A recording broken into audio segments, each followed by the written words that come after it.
bis baa ngi noonu seconde ci des laay la arbitre bi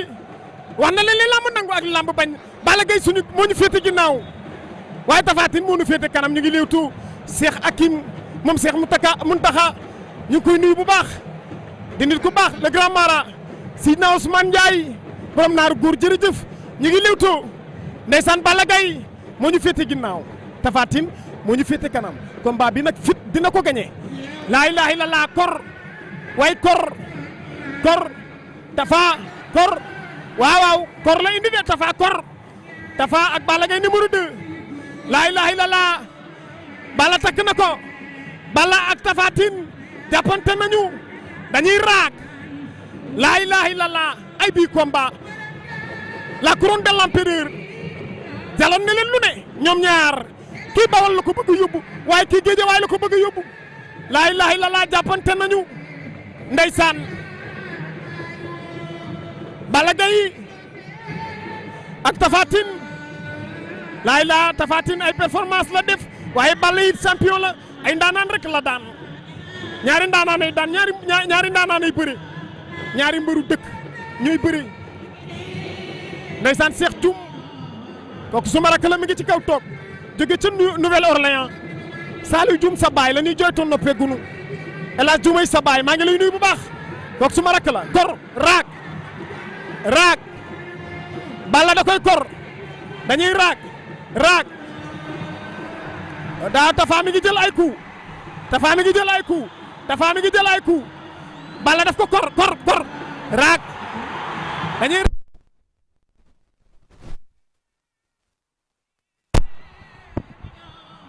laa ilaaha xeex bi laa ilaaha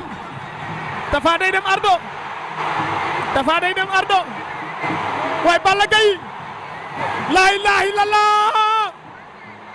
Tapha day dem ardo chaque jour lamb wax wala lamb wane loo xamante ni kenn foogu ko woon ci bi bis Balla Gaye numéro 2 la mais fekk si na waaji ci maninam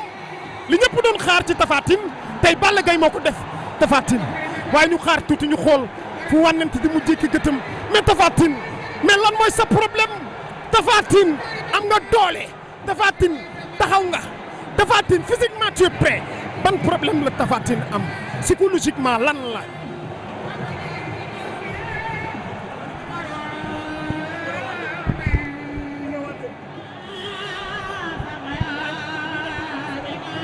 Tapha Tine a ngi noonu laa ilaaha illallaah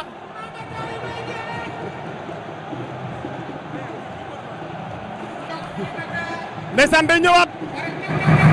Tapha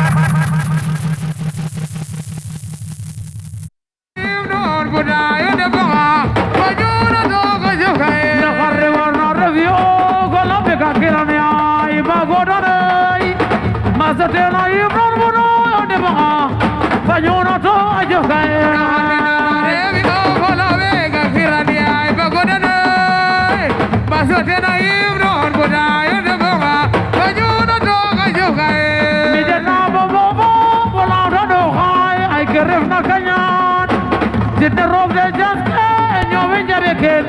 Hello, but I'm going to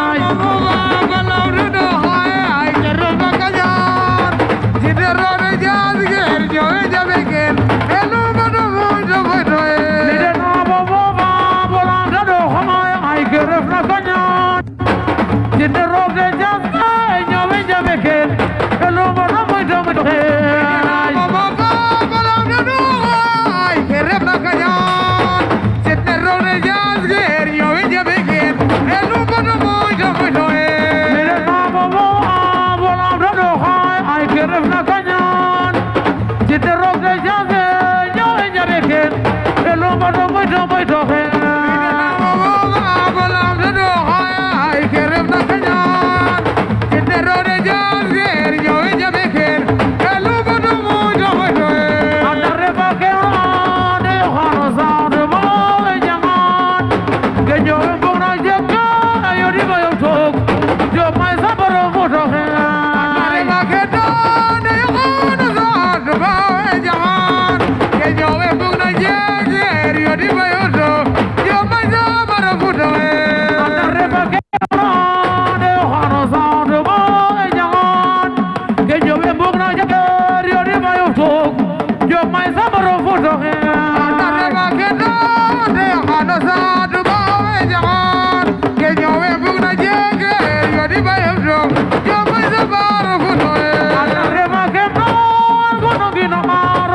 Big up, my son, make us again.